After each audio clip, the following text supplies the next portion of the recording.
Welcome, everybody. Good evening. How's everybody doing? This is great. We're so excited you're here. I'm Brenna Carnuccio-Henricks, and I'm the arts director here at Providence Artists Initiative. And on behalf of our whole team, I just want to thank everybody who came out last night for the comedy night. It was a great night, and then is here joining us again tonight for night number 2 of our first arts festival. I love the idea of just speaking off the cuff, and I've just worked on everything I want to say, and it magically flows. But I wrote down exactly what I want to say, the way I want to say it. So I want to read this because there are things here that I really want to make sure that I say. I also want to thank all of the artists who have contributed their work to be a part of this weekend. It's a gift to be sharing in your work, and I'm really excited for the conversation that it inspires among us. So can we give a big round of applause for every artist that's been a part of this weekend?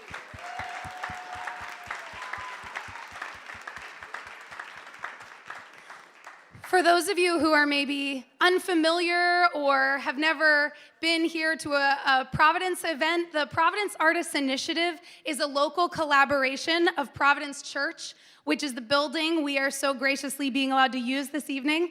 And we seek to empower artists, both within the church community and otherwise, to bridge cultural gaps and grow in unity by creating something beautiful together. We believe in the human and the divine responsibility to tell our stories well and to care for culture. We also believe that each of us are transformed for the best when we stretch out and work together.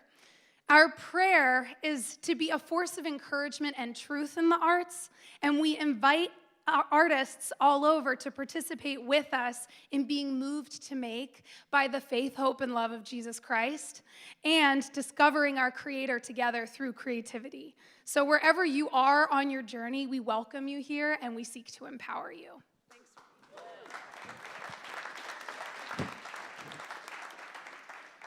Tonight's event was born out of a study of the biblical Book of Ecclesiastes and its themes on the search for the meaning of life. Where does life come from? What does it mean? What's our purpose? Why are we here? Our friend and collaborator, filmmaker Aidan Gwines, who's here with us this evening, wrote and directed a short film based around these themes, and we had the honor of getting to produce that with him last year, and we're going to be premiering that film for the first time this evening. So that's really how tonight's event started and what it was inspired out of, Aidan's journey as he was writing this film. Working on this project really opened up a broader conversation about this topic and how it relates to most any person around the world. So we wanted to open up that conversation further between people and between artists tonight. So that is what you see in the gallery hallway, and that is what you're about to see tonight through live original music, spoken word, films, music videos, dance, and more. These are each a unique expression by a collection of individual artists with varying backgrounds, exploring the meaning of life. I'm going to take a seat, and without introduction, we're going to roll through each of these expressions back to back. If you are curious what is coming next, or the title and artist of each piece, we have printed cards with that lineup out on the welcome table if you've not grabbed one already. So grab one of those, or maybe your neighbor has one.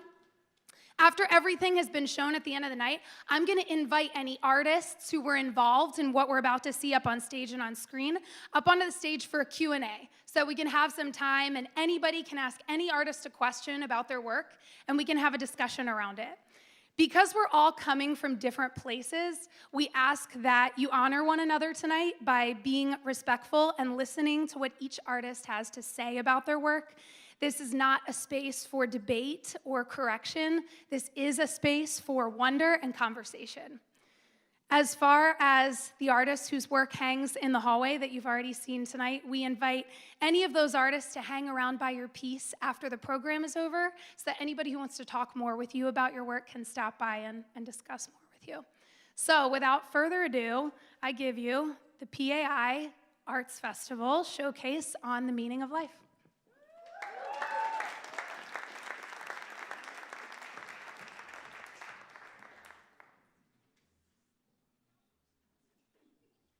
One other indication that we may be in the midst of a campaign to make us atom bomb conscious, the other day a Canadian scientist hinted that a snowfall in Ontario had brought with it radioactive particles from the Nevada explosions.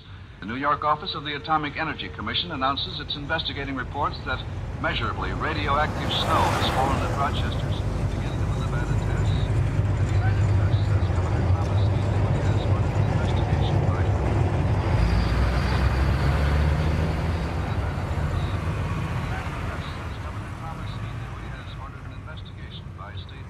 radioactive snow is also reported at Cincinnati.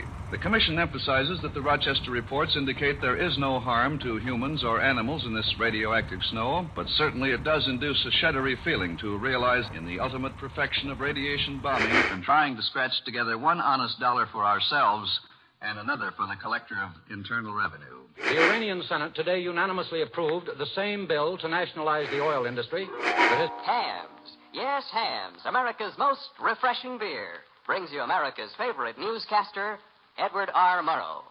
Looks refreshing, tastes refreshing, is refreshing.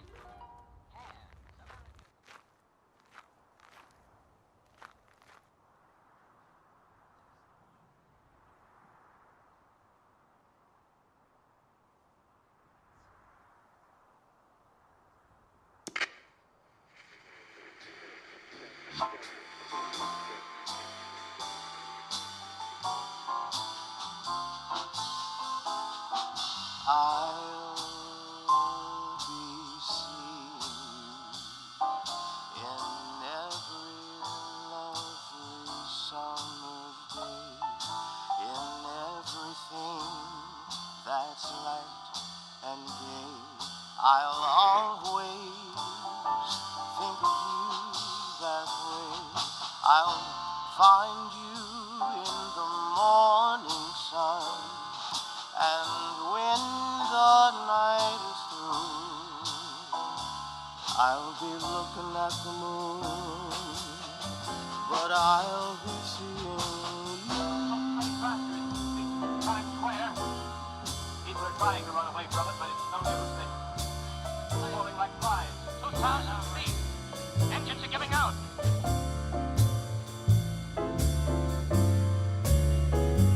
I know some of you are scared.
I don't know why. I don't know how to feel.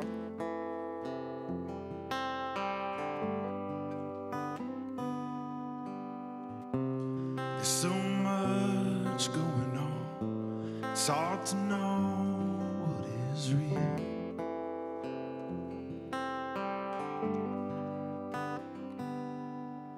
But all I know is you're there.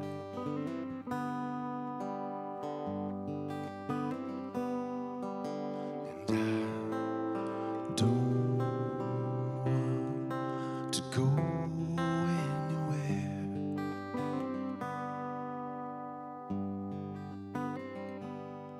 without you, without you, without you.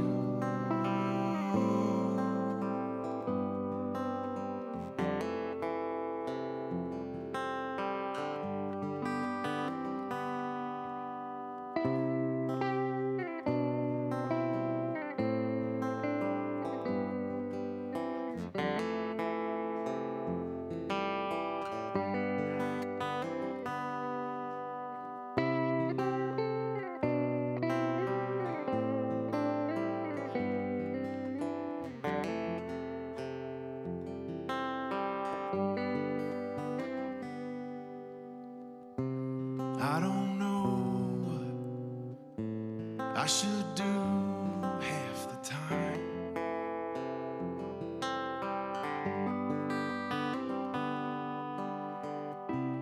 There's so much going on, rattling around in my mind.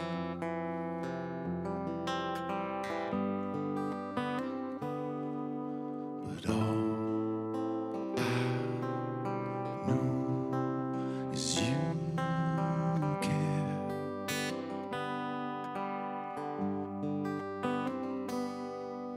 And I don't want to go anywhere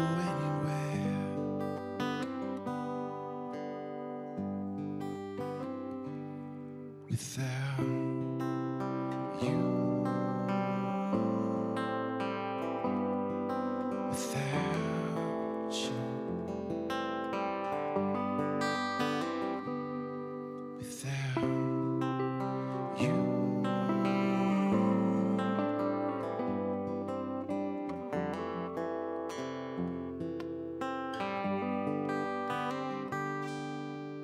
look in my eyes, you say, my child, it will be alright.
man, what is that? Baggage. It's a metaphor.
In the meaning of life, everyone has a place.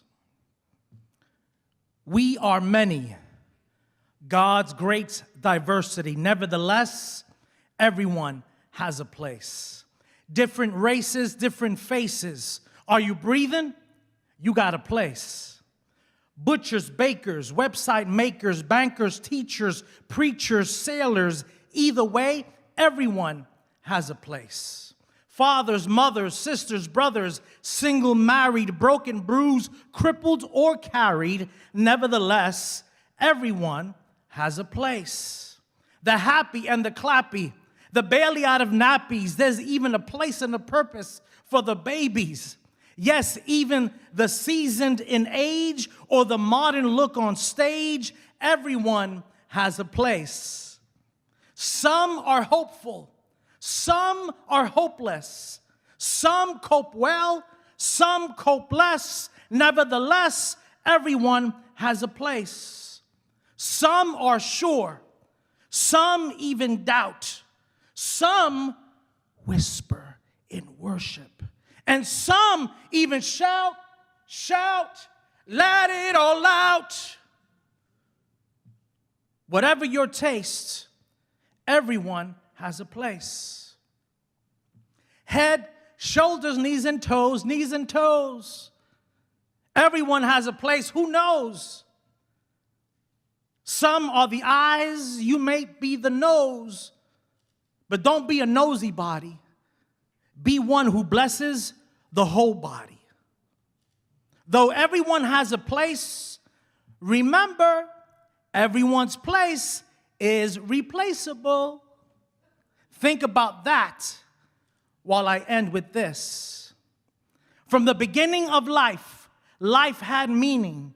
God's perfect creation, every being, red, yellow, brown, black, or white. That's right, you guessed it. Everyone has a place. So by God's grace, tell your face, put a smile on it. Put some action to it. Roll up your sleeve. Be relieved. Say to yourself, self, everyone has a place. I have a special place in life.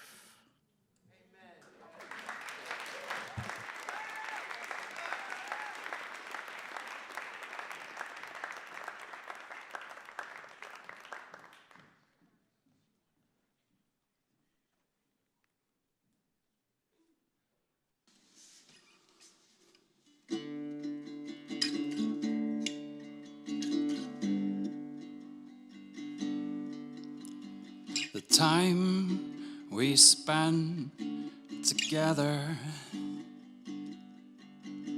for me, would last forever.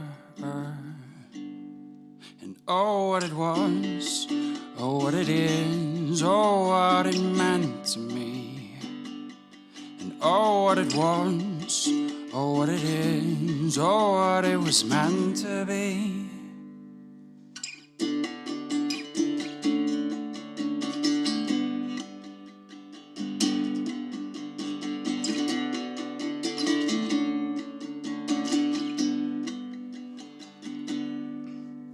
Time we spend together, for me would last forever. And oh, what it was, oh, what it is, oh, what it meant to me. And oh, what it was, oh, what it is, oh, what it was meant to be. Well, I can't let go until I let you know. Please don't leave until I help you see that oh, what it was, oh, what it is, oh, what it meant to me. Oh, what it was, oh, what it is, oh, what it was meant to be.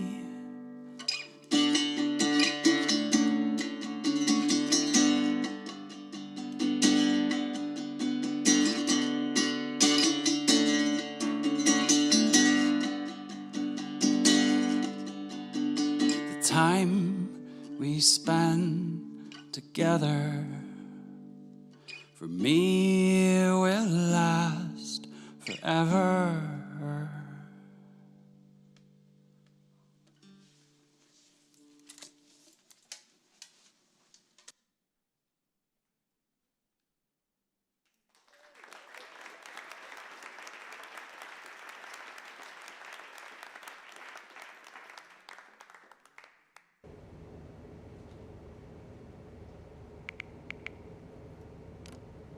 My mom started floating last week.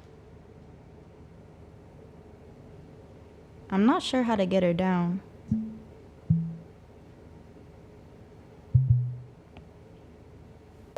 On top of that, I had a doctor's appointment. I'm actually very happy with what I'm seeing today. Your vital signs look okay. He told me that my resting heart rate is very low, and I will probably live into my 90s, barring any major accidents. When the weight finally lifts away, and I'm still on the ground. I thought maybe I could shorten that time by smoking.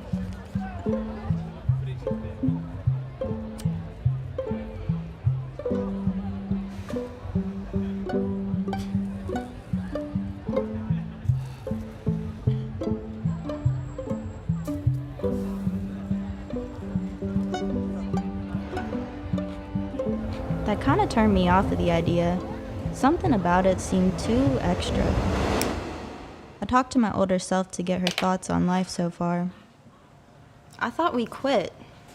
Mom never smoked. But look what happened to her. Listen, never wait for the right moment. It'll never wait for you. Never wish for harder times. Enjoy the smiles you have while they last. They won't last. Don't make friends with regret. It'll tempt you with pity. And pity is a nasty drug.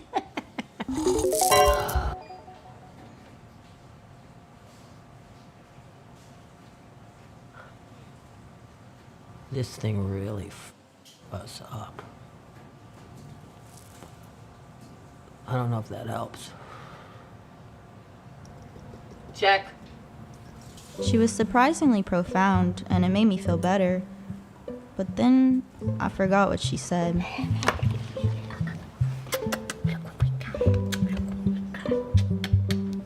I checked the news and social because I like to be up to date. But then there was too much of it, and it made me care less about all of it.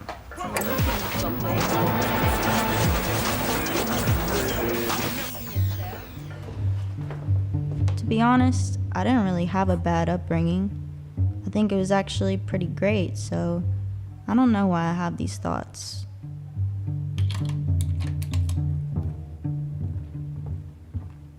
There's a guy that keeps coming in and eating all our food.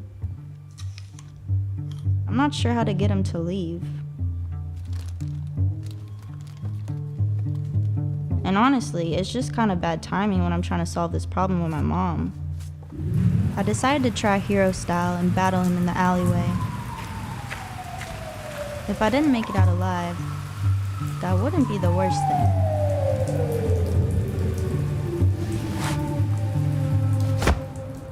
Of course, it's never as easy as it looks in the movies. Why did I even go out? It's so wet.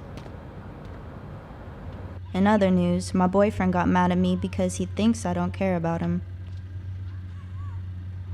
I told him, I really do care. I just don't know how to express it sometimes.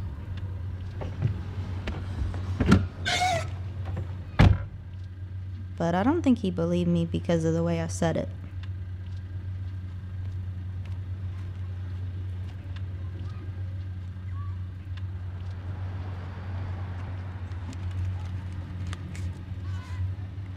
They're gonna kill you!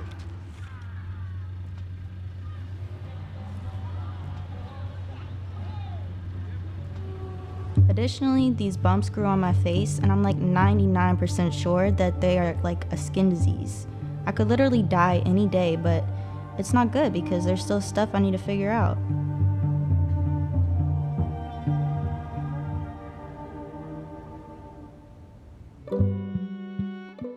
But anyway, back to this issue with my mom because I'm starting to get worried. I'm running out of ideas on what to try.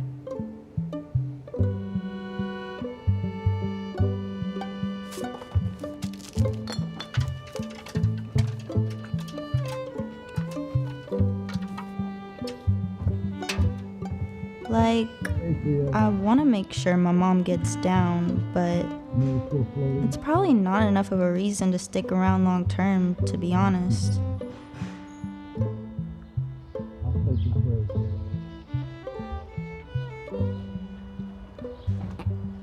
Yep. Man, isn't it nice? Look at that sunshine.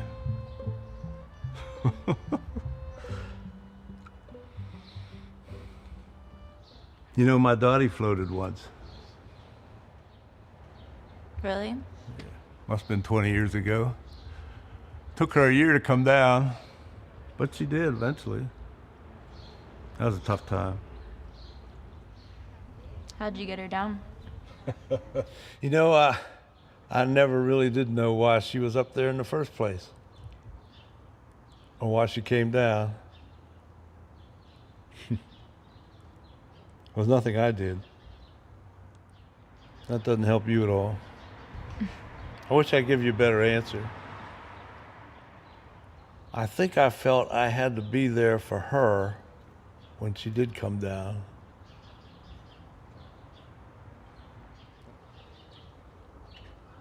Dottie's been with the Lord 3 years now. Soon I'll be there. Be good to see her again.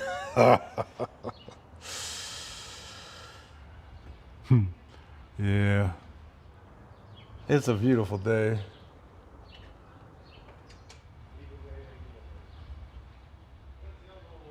Well, tell your mother I said hi when she comes down. It's just a matter of time.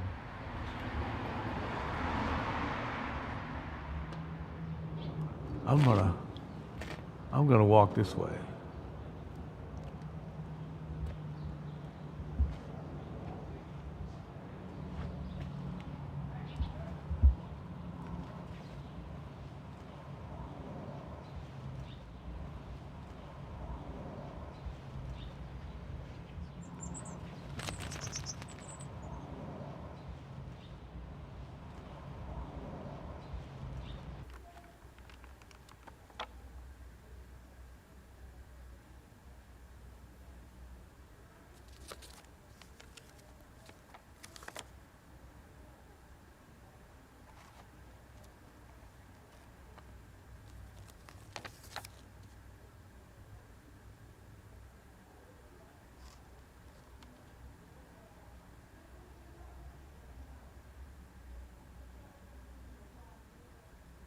I wish people still made real photo albums.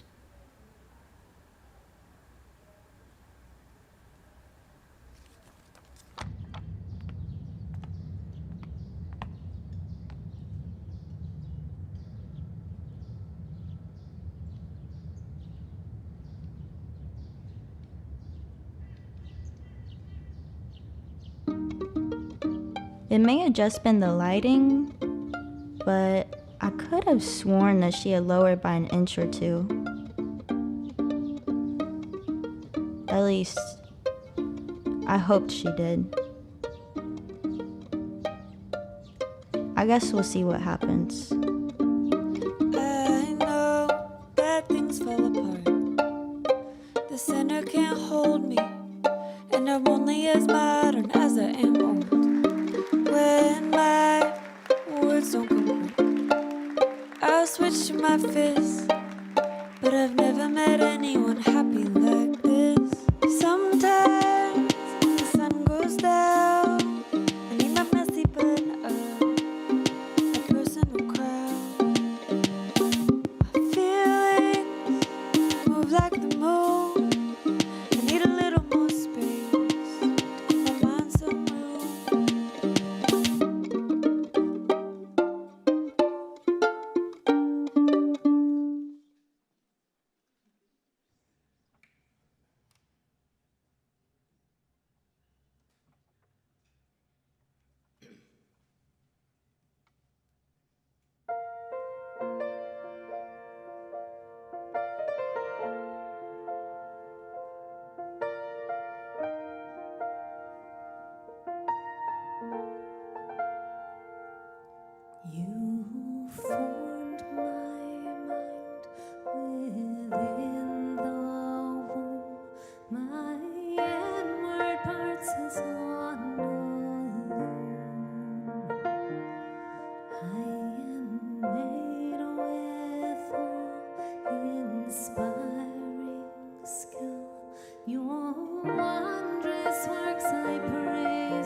was crafted in the depths of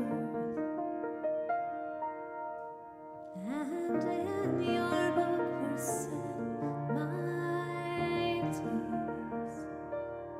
And when I wake, I'm still in your hand.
Long, long ago, which was just the other day, in a land very far, yet close, around the corner and away, a child was born to two adoring parents. They gave her the name Adeline, and they would sing, "Sweet Adeline, my Adeline, you're the flower of my heart, sweet Adeline." For she was, indeed, the sweetest of sweet children. Her eyes, dark and somber, had a depth and understanding that was sometimes a bit unsettling. Adeline would gaze at you as if reading your very soul, and then gently smile as if to say, "I know you, and I love you." She would sing and jump and dance. She would laugh and twirl and play. She'd sing, "God is good, and He's in the wood. Let's go to the wood and play." Time went on as time will do, and Adeline grew older. But instead of growing bigger, little Adeline grew smaller. Her eyes were growing larger, her head a perfect sphere. Her hair was sometimes quirky, her ears a little queer. It seemed to be, to most at least, that little Addie was a troll. But trolls are larger and square in shape, and she was really small. And Adeline grew smaller, and in her little voice she would say, "God is good, and He's in the wood. Let's go to the wood all day." And Adeline grew smaller. Some pretended not to notice and turned their heads askance. A worrisome dilemma. She didn't stand a chance. Most spoke of her unsettled, behind locked, unwelcoming doors, and asked, what would you do if that little child was yours?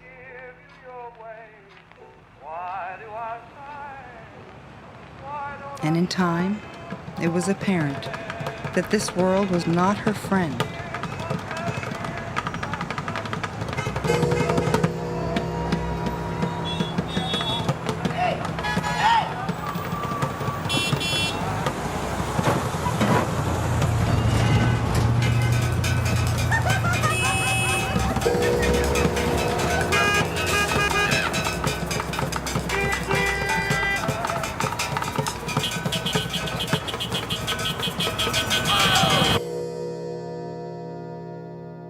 And little Addie just got smaller.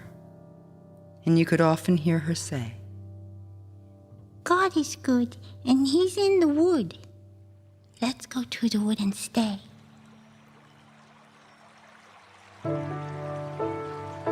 She would play along the river, let it carry her away, or climb way up a mountain and chase the sun all day.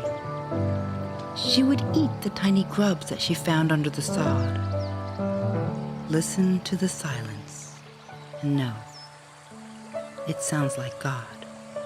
Stretch out under the moonlight and call the stars her friends. Feel the roughness of a tree and know that beauty never ends. Walking in the wood was where she was most at ease. She could hear the whisper of the spirit as it moves among the trees.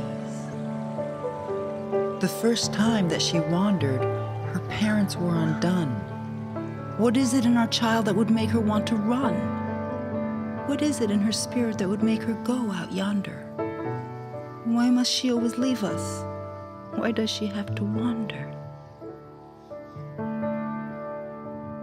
And Adeline grew smaller. If you listened, you'd hear her say, God is good, and He's in the wood. Let's stay, and stay, and stay. Then one day, 'twas early spring, they knew she had to go. How will you eat? Where will you sleep? Do you know we love you so? I'll eat the wineberries and nettles. The ravens are my friends. I'll play among the lilies and the beauty that doesn't end.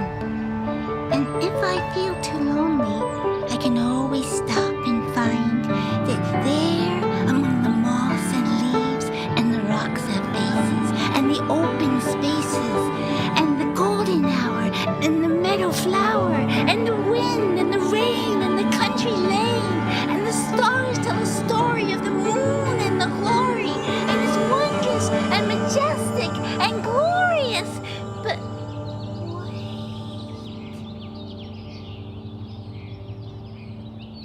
how will you ever smile if I go? If I leave you, won't it be too much for your tender hearts to know?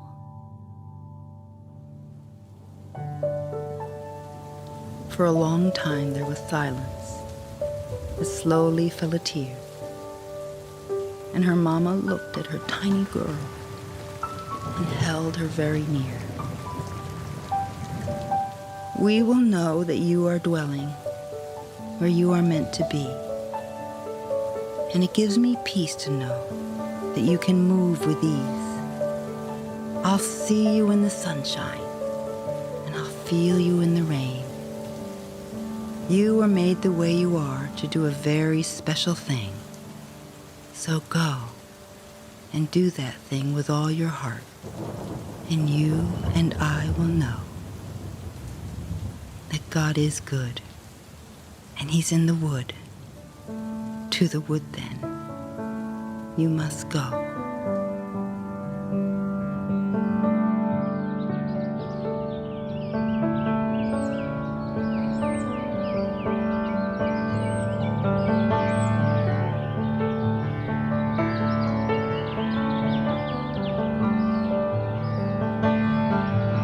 So if perchance you go there, be sure to stop and find my little wood nymph daughter. She's hiding in the vines. She's singing in the sunshine. And she's dancing in the rain. She's only seen by those who dream and can become a child again. For God is good, and He's in the wood. To the wood, then, you should go.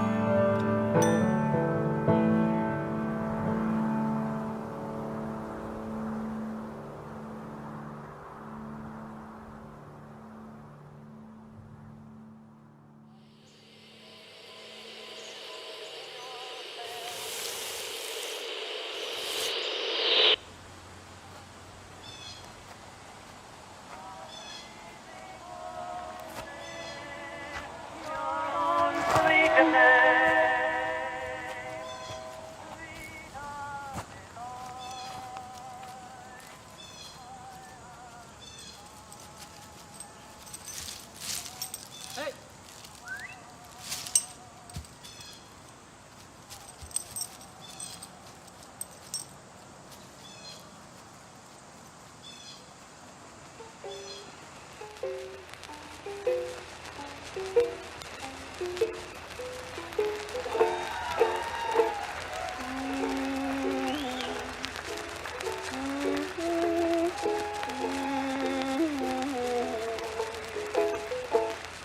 Why do I do just as you say? Why must I just give you your way? Why do I sigh? Why don't I try to forget?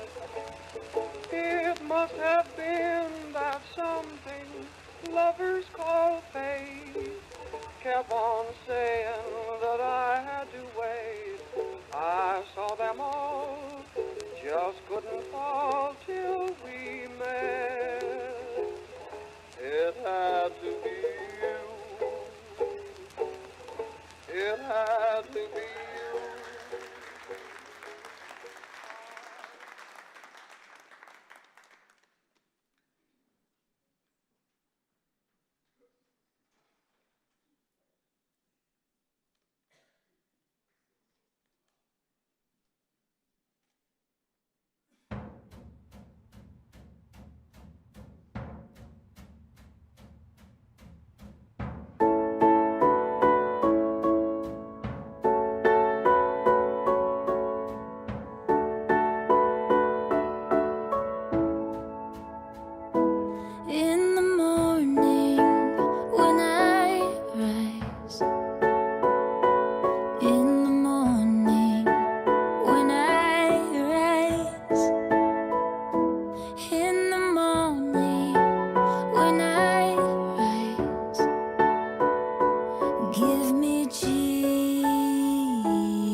You are beautiful. You are kind. You are sensitive. You are passionate. You are dedicated. You are innovative. You are wise. You have a perfectly sculpted body. You are resilient 100% of the time. You are effortlessly bold. You are safe for me, and you are safe with me. You sing with strength and melody. You are faithful. You are a cousin. You are my cousin. You are a friend. You are my friend. You are a daughter. You are my daughter. You are a sister. You are my sister. You are full of dreams. You are adorable. You are a helping hand. You are stable. You are a celebration of Jehovah Jireh. You are good and gentle. Pleasing to God. You are seen under the shelter of unceasing love. You are chosen. You are desired. You are blessed. You are necessary. You are made worthy. You are rescued. You are His masterpiece. You are His handiwork. You are established. You are sealed by His promise. You are redeemed. You are Julia. You are Julia. Julia. Julia. Julia. You are Julia. And there is no one on earth like you.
Laid up in bed, resting my head.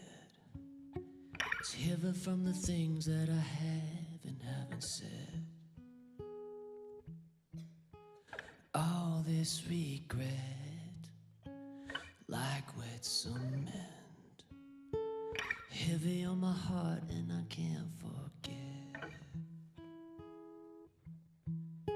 I'm tired of these songs, writing what's wrong. Thought by now that I'd have moved on,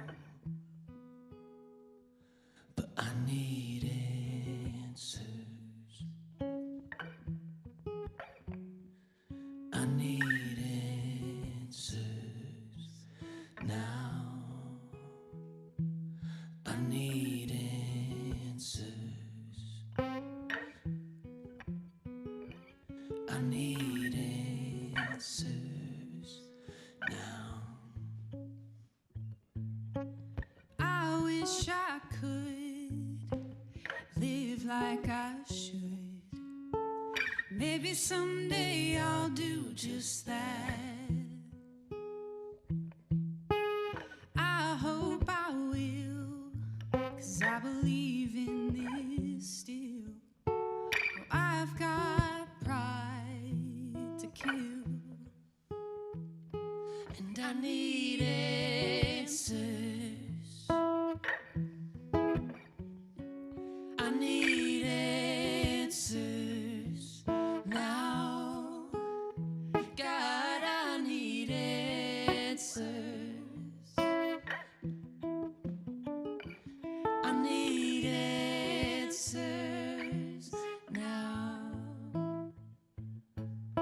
Scared to say something wrong, scared to write these heartfelt songs, scared to go in any direction at all, scared to say it how it is. How'd I become scared to live? Oh, I need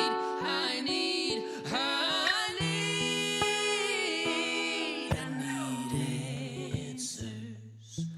There's so much I don't know.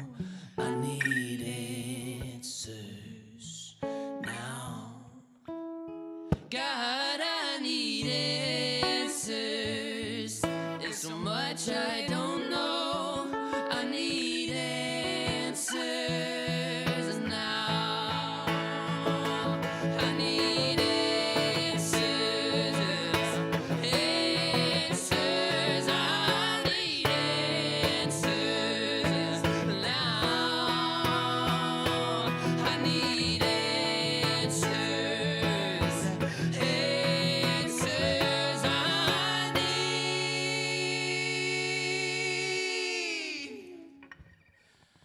answers now.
Meaningless.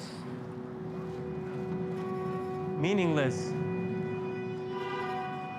What do people gain from their labors from which they toil underneath the sun?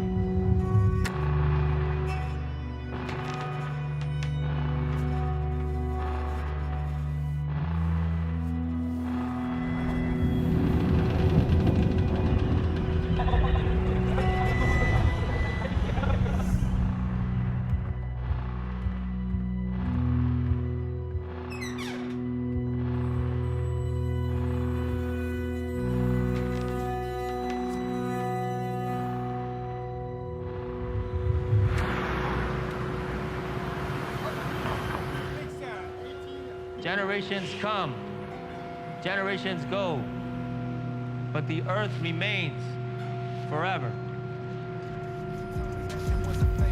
The sun rises and the sun sets. The wind blows to the south and turns to the north. Round and round it goes, ever returning on its course.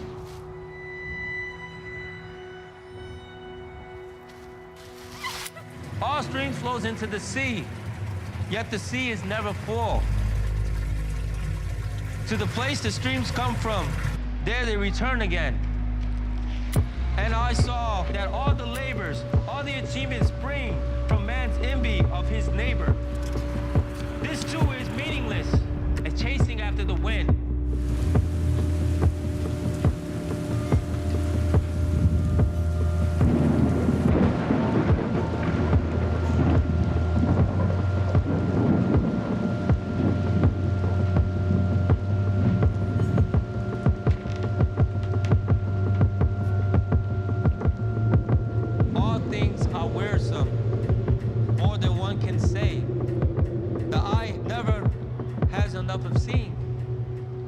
The ear is filled of hearing.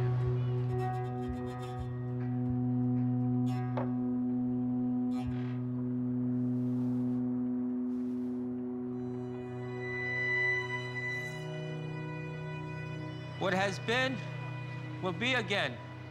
What has been done will be done again. There is nothing new under the sun.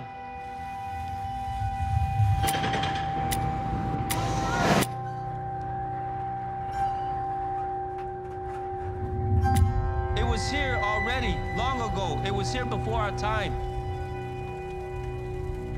With much wisdom comes much sorrow.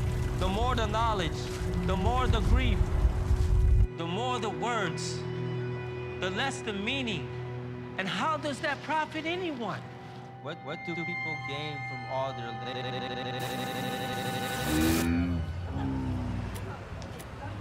For who knows what is good for the person in life during the few and meaningless days they pass through like a shadow?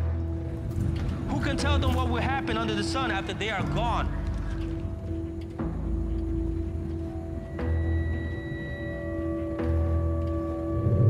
Time and chance happens to them all. Death is the destiny of every man.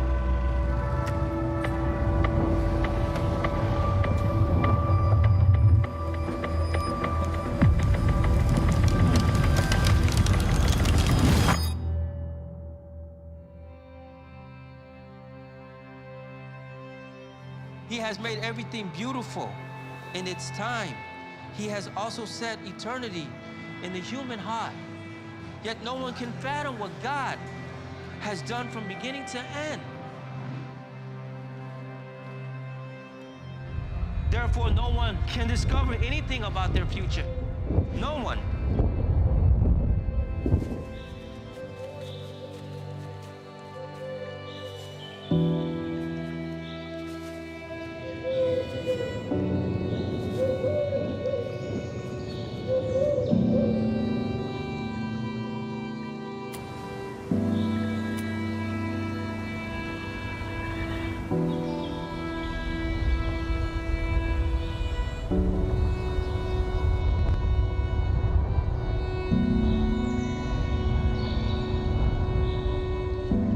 Now all has been heard. Here is the conclusion of the matter. Fear God and keep his commandments, for this is the duty of all mankind. For God will bring every deed into judgment, including every hidden thing, whether it is good or evil.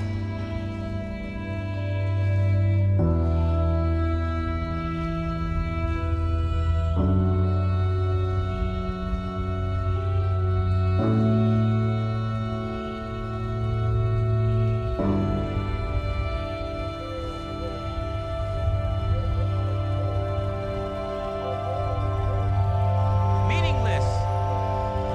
Meaningless. Everything is meaningless.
Just give another big round of applause for all the artists and what they shared with us tonight.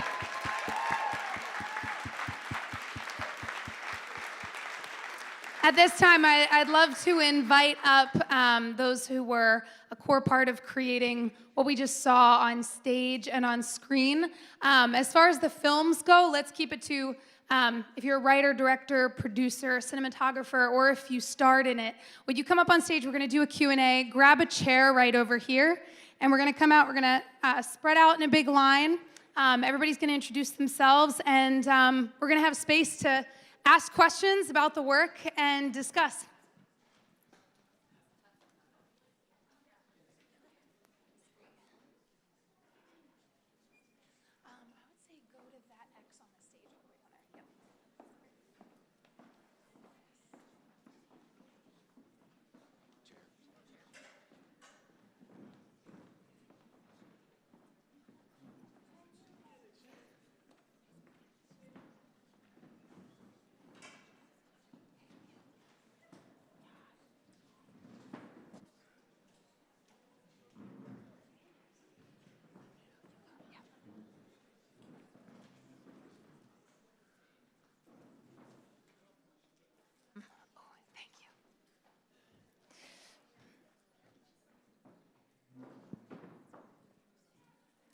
I'm going to pass this microphone down the line. If each of you would just say your name, say which project or projects you worked on, and what your role in it was. Matt McGarrahan, the song Without You.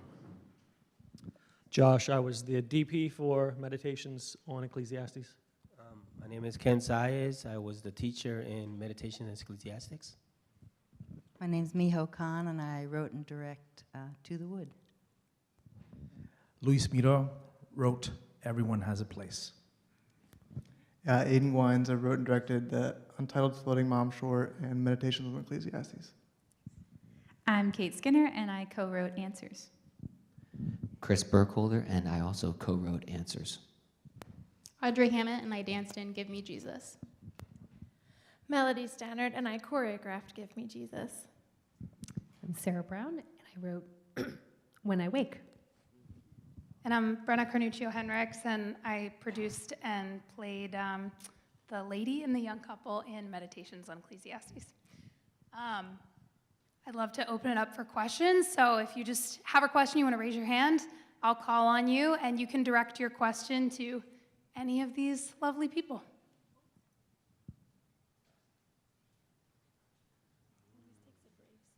Who is the brave first?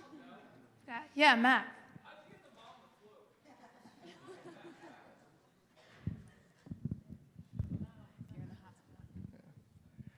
What you don't see is that she's actually laying on this like wooden platform we built, and then we used an office chair that we like put this board on, so she would like kind of have this floating movement, and then I had to like cut all that out, and yeah. Yeah. Yeah, right here.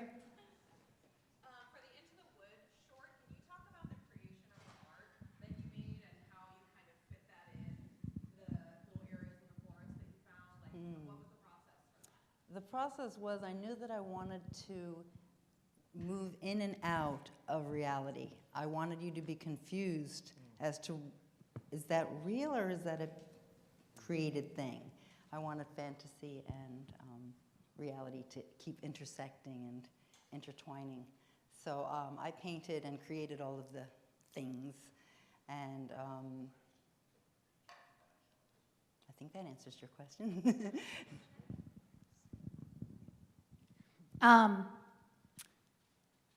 If you can, repeat the question that you're asked Sure. when answered, just in case everybody didn't hear the question. Can you repeat that question again, just so everyone knows what you were just speaking to? I was asked how I came to create those scenes and the images and I guess the creatures and the people in To the Wood. Yeah, that's great. And some of them existed before I did the movie. Some of them were in boxes and closets.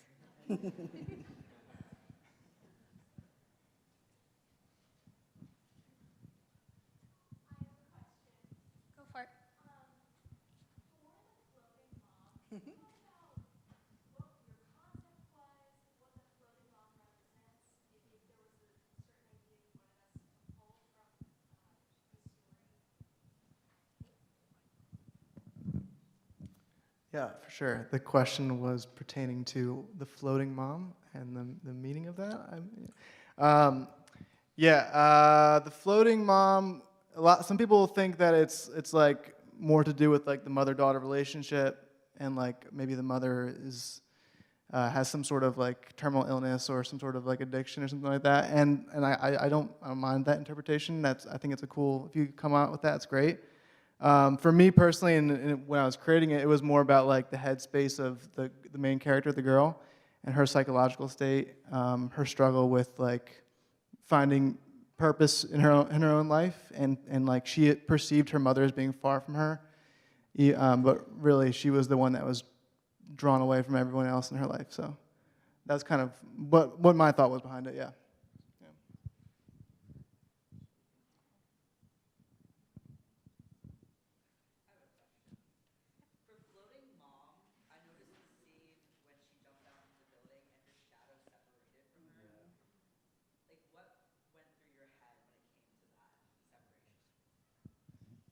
Yeah. Well, the the question is about the shadow running away from the girl. The whole guy in the house thing for me was kind of just like I don't know what everyone here believes about this, but like I do think there is like this like other realm where you can kind of have these things that are afflicting you, or it could be like even a psychological state, like a demon, whether that's real or psychological to you, So to me, that was just like there's this. Her shadow is like haunting her. It's like creeping after her. I don't know. It's pretty simple. Like it's not very. Yeah, it's like, and I had fun doing the creepy walk thing. So yeah. That was me doing the creepy walk thing. Yeah.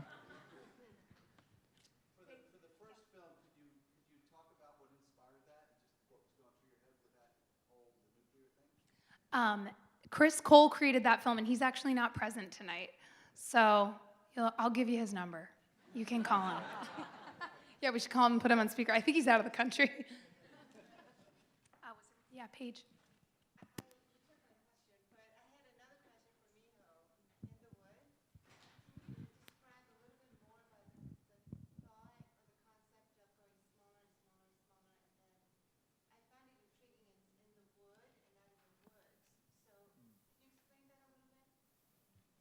The question was why to the wood and not in the wood, and what is the purpose? Why wood as opposed to woods? Mm-hmm. Yeah.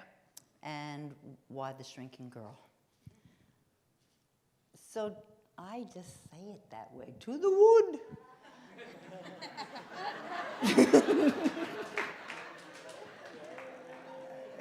That's all I got for you there.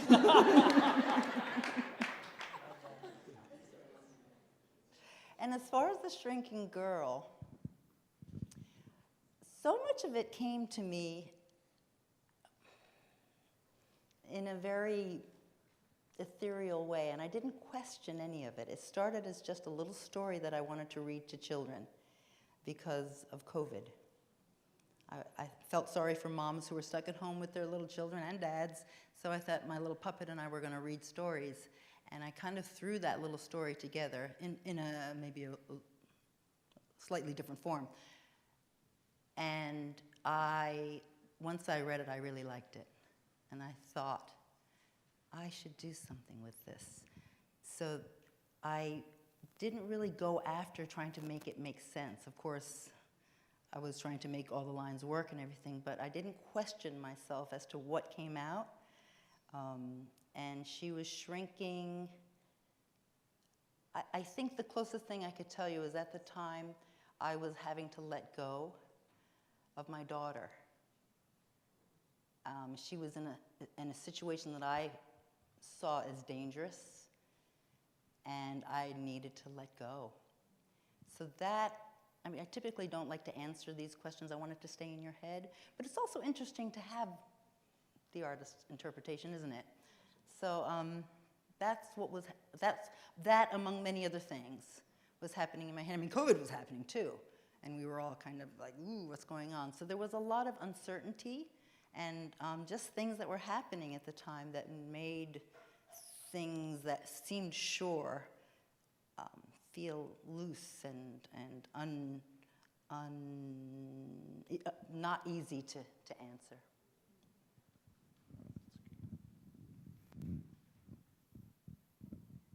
Ben?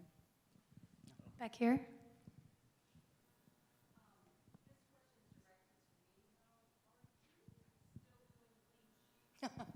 She asked if I was still doing clean sheets, and I am, right, Dave?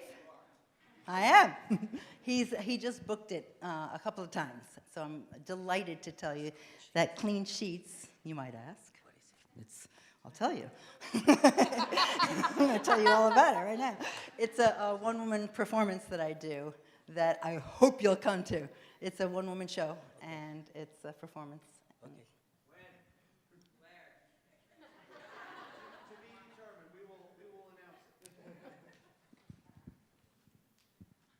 Right here in the front. I have a question for all three musical artists. Is there a way that we could hear any more of your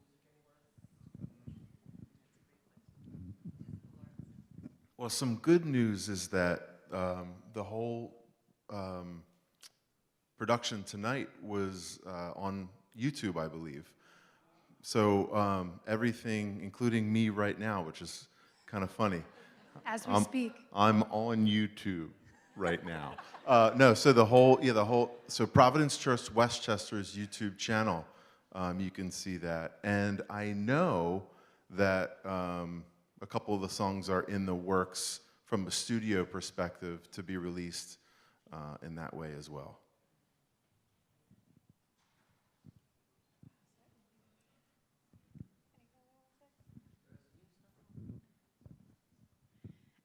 Both Chris and I have music that we write that is on Spotify as well, under our names, Kate Skinner and Chris Burkholder. Chris has an incredible library of music, so I'll just pump up my friend and say, definitely go look. But if you search either of us, a lot of our music is associated with Providence or with the Gathering and the Ministry of 12, but you can search for us there as well. I go by Christopher Burkholder on whatever platform you listen to music, but I use my full name. Sorry. That's cool. That's on me. I don't go by Catherine, I go by Kate, so. I'm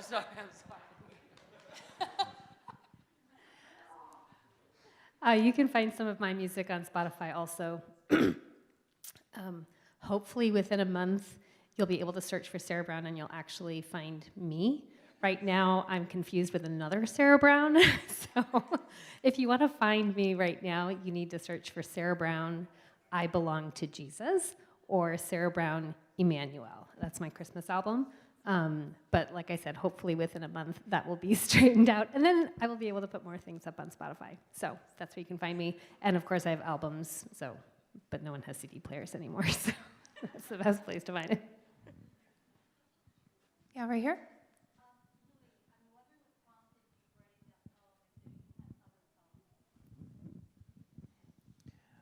So the question was, what prompted me to write tonight's spoken word, and do I have others? So I'll start with number 2. Yes, I do. They're not necessarily published. They're at events. I do have a YouTube channel, Transparency Transformation with Luis Miro. Tonight, I heard about the theme, the meaning of life, and this was actually one that I've done before. When I preach, when I do sermons, I also incorporate spoken word, and so Everyone Has a Place was actually a title of a sermon, and I just couldn't help how it correlates, though I had to alter it for tonight, but how in the meaning of life from the beginning, when God created, God said, let us, community. And so in the meaning of life, community, let us, it's more than one person, which we know as the Holy Trinity. And in life, in church, everyone has a place to play, just like in the beginning, God the Father, God the Son, God the Holy Spirit had a place in creating you, in creating me, in creating us. So. Right back here, dark color sleeve. Yes, my Aunt Sherry. Hi.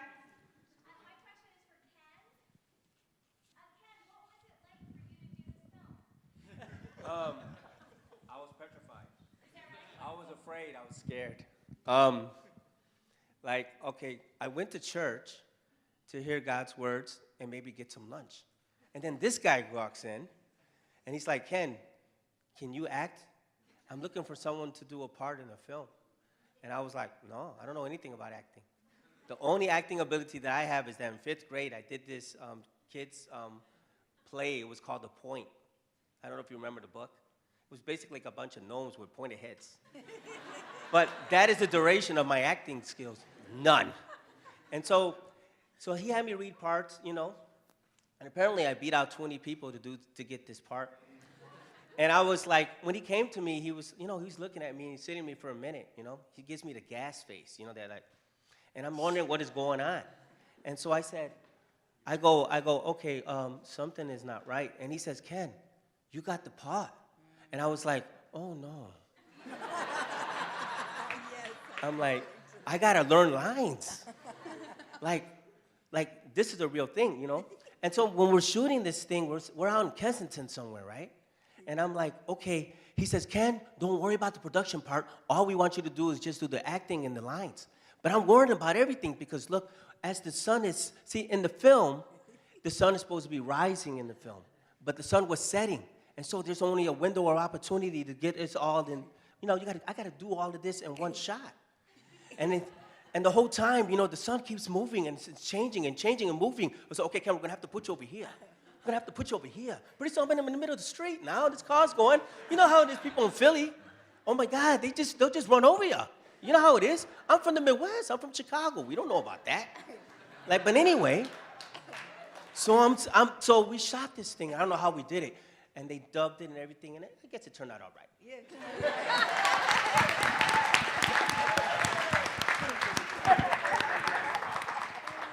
There was another hand up over here somewhere. Yes, go for it.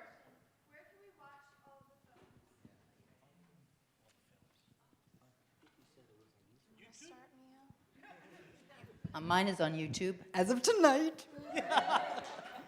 Who else?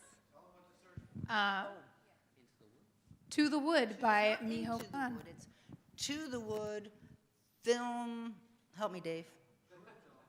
To the Wood short film Miho Khan. Nice and simple.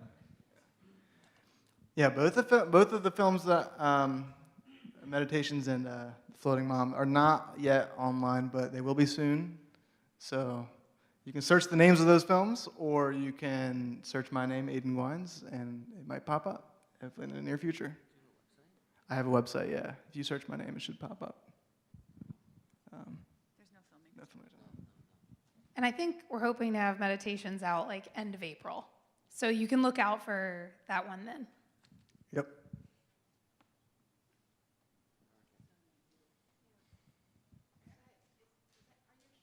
Yeah, my name is Ken. You know what? They forgot to put my last name in there.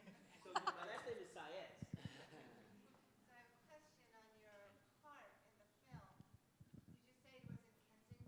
Yeah.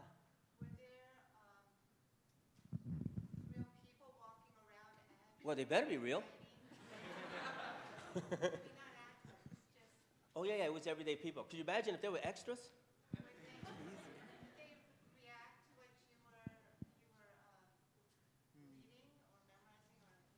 I don't understand the question.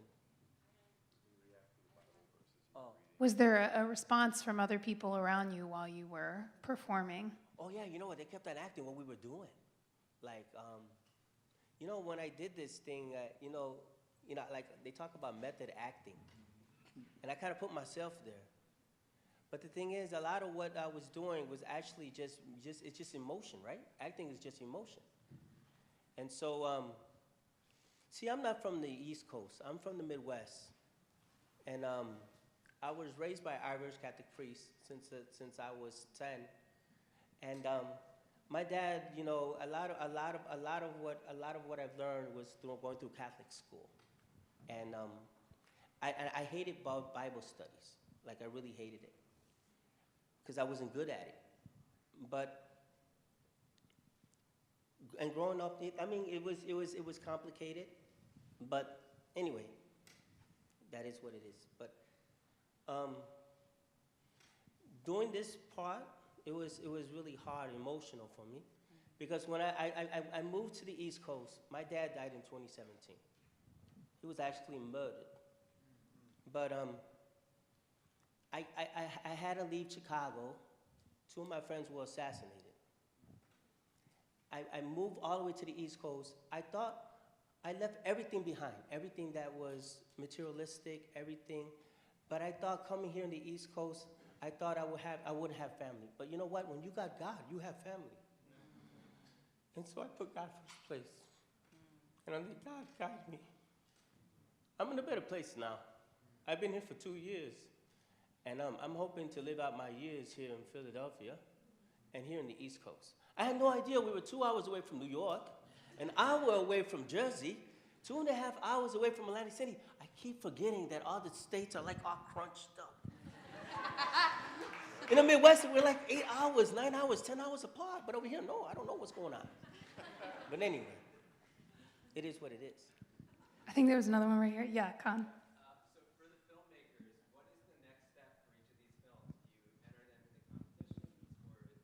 into competitions, or was this prepared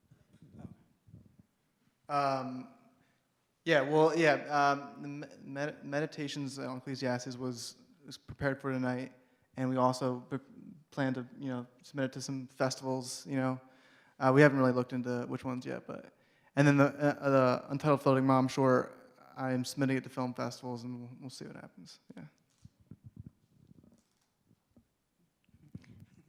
I just finished my run of film festivals and was delighted to win 7 different awards. And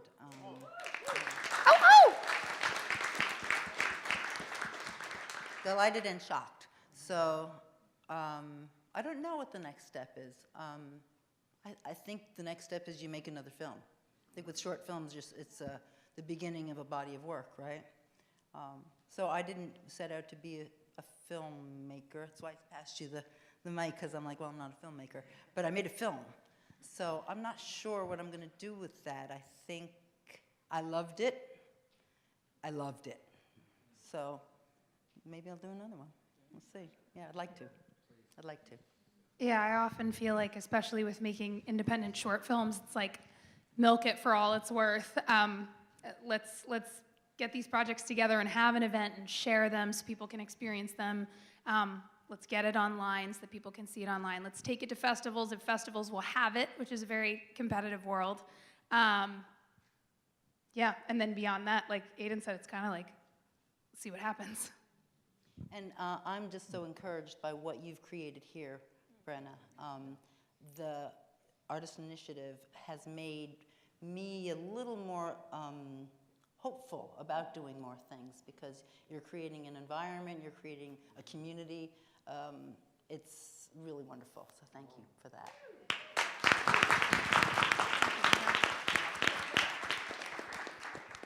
Yes, right here.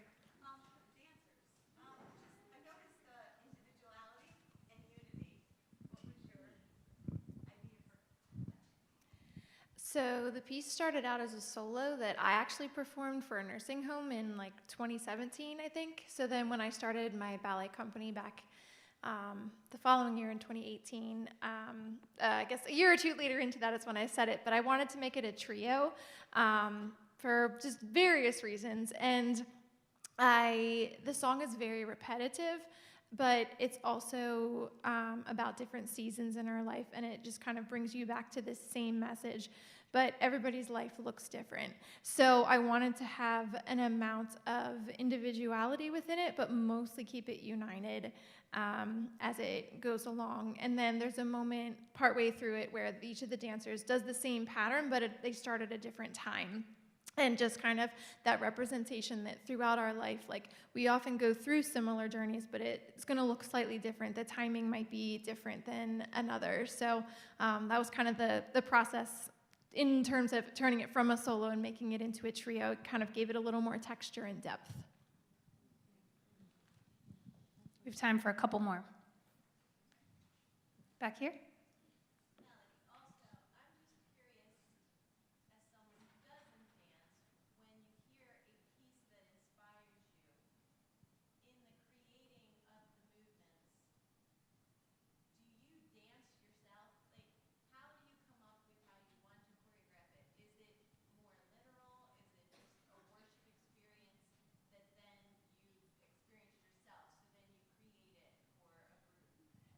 Yeah, so the question was kind of, how do I come up with choreography and like, what's that process look like? Am I interpreting that right?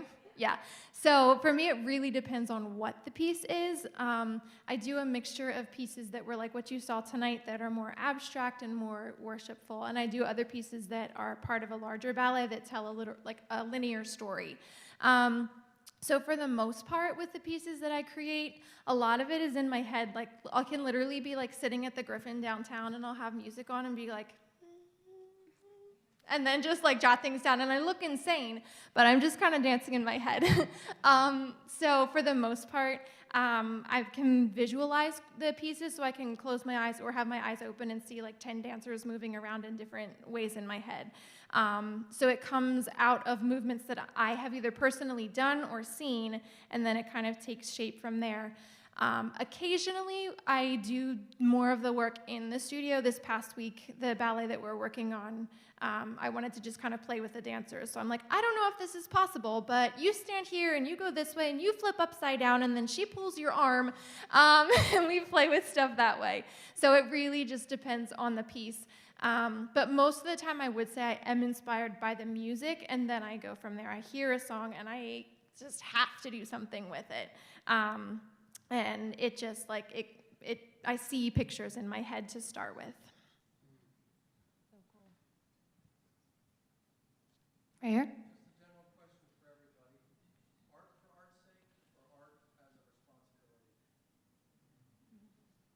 Was that art for art's sake or art as a responsibility? Right. And you'd like everyone's feelings on that? I personally would say I definitely feel art as a responsibility. My personal belief is that we were created by a creator, and that image and reality of who we come from is alive in us. And so I think a part of knowing who we really are is discovered in creating. And I find that I meet God when I'm creating, and I think it's part of what we're made to do as people. Even if you don't consider yourself an artist, we're all creating. You're creating something every moment. In conversation, you're creating a new reality with every word you say. So I think if we're not taking responsibility for it, we're still creating, whether we like it or not. And if we're not taking responsibility for it, we may be creating things we don't want to. So I think that art is a responsibility. I don't know about everyone else, but I know for me it was, I couldn't help but create. From a very young age. I was very inspired by music and sound in general, and so it was just something that happened because I was so obsessed with music and sound. But as I grow older, what I've realized is it is something that I feel is a responsibility, because not everybody responds that way to something. Not everybody responds to life that way, or by to other creative works that way. Not everybody is like, oh, that makes me want to create. Whereas I couldn't help but create. So now that I've realized, oh, not everybody is doing that. There is a specific role that I have in this world that I find that art is very much so worth fighting for. I find that I'm terrified a lot of the times in creating art. I'm terrified in the process. And I find that it's something I have to fight for. So I think it's worth fighting for, and I think it's a responsibility at this point for me. But I also still am just compelled to create, and I still have to fight for it. Yeah, I just really quickly looked up the definition of art on my phone, so I apologize I was not texting. And it says the branches of one of various branches of creativity. And I think, Merriam-Webster makes a lot of things objective that I don't necessarily believe are ever meant to be objective. So I think you could argue, we could sit here for hours and argue what is art, right? And then you could argue what is creativity. I've watched someone create art when they're feeding their children dinner. I've also watched people do live paintings, and I've, visited someone at the hospital and watched the window washers create art. So I think it depends. I think it can depend, and I think that's part of, for me, what feels necessary to create my own art. And Brenna has said before that as a believer and as believers, that there's something to be said about being the most creative beings on earth. We were created by the most creative being ever. And so I think for me, it is as much about expressing myself as it is about asking, like, who am I as I create? And so it's very much a circular process. I'll jump in real quick because he's pushing me to talk. But so I think there's a lot to unpack with that, and there's probably not enough time. And I would say I don't think it has to be either or. I think it could be both and. So I think it depends on what your goals are with your art and what your objectives are. And I think it's easy to kind of to take and caricaturize one side and say, oh, that's bad, or that's not good or not worthy. But I think art for art's sake is beautiful, and art for beauty's sake is beautiful. And I've been on the other side as well, where I feel like there's been this pressure to make things that feel like they're meant for propaganda, evangelizing, or that it has to have some sort of utilitarian purpose. And I think that there's room for both, and to try and say that it has to fit within one box is a disservice to, I think, just the beauty of it in general.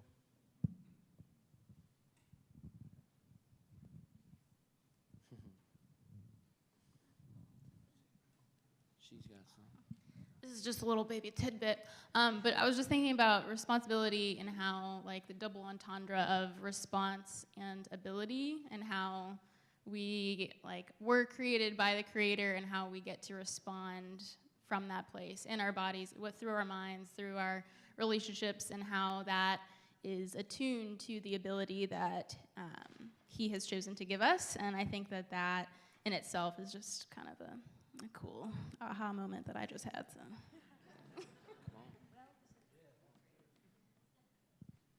I think this is a good stopping point. So is there anybody else who wants to speak to that question? Because that was really good. I think art is just expressing yourself. I once had a 6-year-old say that I'm not an artist. And I said, yes, you are. She said, no, I'm not. And we just kept on doing that for a little bit. And I said, okay, no, you are an artist. It's just about expressing yourself, and that's what makes you artistic, and that's what makes you creative.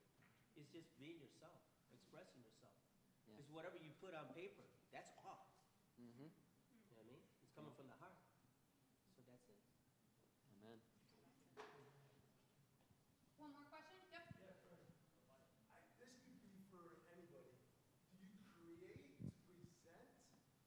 Is it okay to create and maybe never show it to somebody else? I have multiple journals of songs that will never, oh, I'm sorry. Do you create to present? Is it okay to create and not present?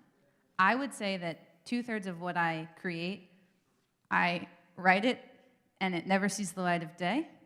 And half of that is never meant to see the light of day. Half of when I sit down at the piano or with my pen and paper, I'm literally saying, no one's gonna see this. No one's gonna see this. And yet at the same time, I wrote a song that I actually wrote most of it when I was 13 and like angsty in my bedroom. And I didn't write it until I was 25. And I found my old journal, and that was never meant to be presented. So I think kind of to the other question, it's so innately personal. It is so much a part of like this little pocket of my heart that now I'm showing to the world. And I'll speak for myself. For me, it is a long process to get to the point of like, I want to show this to someone. Because it just feels so much a part of, I'm not a mother, but it kind of feels like what I assume parenting might feel like when you send your child off to school. I'm like, okay, well, yep. And you just kind of trust that it lands somewhere. I would say it's more than okay. I would say it's extremely beautiful to create even things that will never be seen or never be heard. I think if we were all honest, probably almost like 98% of what we've created has never been seen or heard. And I think that all of it culminates in something that is meant to be seen or heard. But even if I'm reading, you know, in the Sermon on the Mount, when Jesus is constantly saying, the Father who sees in secret will reward you, that like there's this secret life and this secret place that like God values so much. So I would say there's so much of, and I would say that it's the same for art, where even just the beauty of doing things in the unseen is excellent. I think it's amazing to do things in unseen and to let whatever's meant to be seen or meant to be heard bubble up. Okay. I was going to say, not the flip side of that, but the 99.99999% of the time, what I'm creating is because I want to share it. I want people to see it. I think I've maybe created like one or two things in my whole life that I haven't had to share with people. I'm very verbal. I'm very expressive. I love telling stories. I love sharing emotions. And so for me to want to create, I want to know that the end goal is that this is going to be shared with people who hopefully it might impact. So I 100% agree there's always value in creating, no matter whether or not it's seen by anyone. But for me personally, as an artist, I am motivated to create and create more with more creativity if I know it's going to be put in front of people. So true. I think there's the idea of just creating for the sake of creating is, like I've heard so many of you say, it just kind of bubbles up out of us. I think when you're doing what you were made to do, that there's this. I don't feel like I'm being clear at all. Oh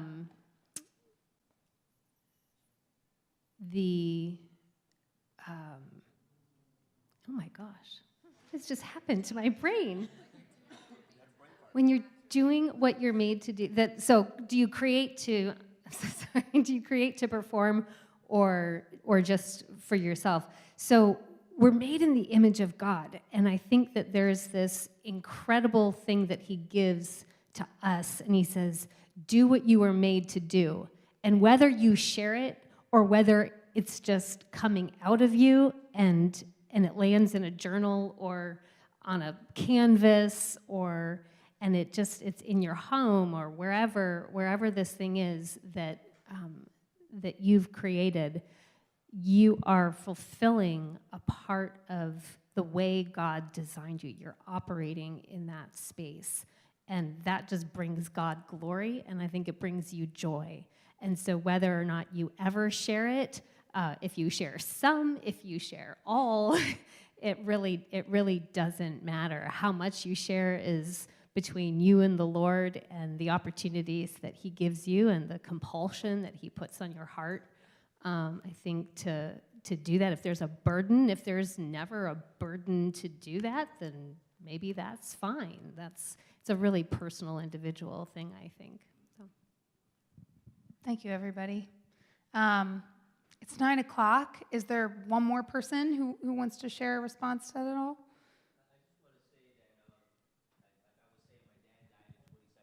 So for me, I'm a graffiti artist back at home. I had gallery shows and all that, but one of the things he would always do before I would have a show, he would always critique my art and tell me what I should and shouldn't do in order to make the show nicer, better, whatnot. So I would do this thing called art therapy when my dad passed. So a lot of the artworks that I done, it was just about self. It was about for my wellness. But I had people who would look at it, they would say, oh, Ken, this is so good. We should put this in a show. I said, no, I don't want to put this in a show. we could put it in a show and show it, but not sell it. In other words, not for sale, NFS. And I said, no, I don't want to even do that because this is about my wellness. This is about me. So some things can be shared, but sometimes it doesn't have to be shared. It's about what we want to do for ourselves, right? So that's just my take on it. Thank you again, everybody. I want everybody on stage to stay put because we're going to take a group photo together. But tonight, if you took a picture on the red carpet out there, those are going to be uploaded to a public folder online and shared on our socials. So look out for that so you can get your photos. If you'd like to connect more with the artist community here, you can email Bri, B-R-I, at providencewc.org. We'd love to connect with you more. In this discussion at Providence, we just want you to know we do believe there is a source and meaning to life, and we'd love to talk to you more about that. If you want to have more of that conversation, you can find us here on Sunday mornings and come connect with us there. And I hope everybody hangs out as long as you like, mingle, have light refreshments out in the hallway, connect with each other, connect with the artists, enjoy the work. Thank you so much for coming tonight.